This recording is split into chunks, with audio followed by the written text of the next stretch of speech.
जे लावलेले आहे तिथे अगदी म्हणजे ज्या उपयोगी पडणाऱ्या वस्तू आहेत त्याच आम्ही घेतलेल्या आहे आणि त्यांनी त्यांचे स्टॉल लावले, त्या वस्तूंचे स्टॉल लावलेले आहे आणि जे डेली यूज करतो आपण त्याच वस्तू. कोणत्या कोणत्या वस्तू अगरबत्ती आहे, बॅग आहे पोरींच्या आणि काही असं जनरल टाईप आहे, घरगुती व्यवसाय म्हणजे कपबशी आहे, ते बरण्या. तुम्ही काय वस्तू खरेदी केल्या?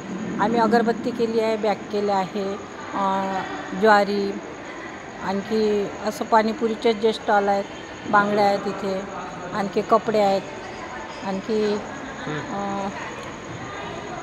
हे काय म्हणतात जनरलच्या ज्या ज्या वस्तू आहेत त्या आम्हाला ज्या उपयोगी पडणाऱ्या वस्तू आहेत त्या आम्ही घेतलेल्या आहेत. मी घेतल्या मीनाक्षी डाकोरकर.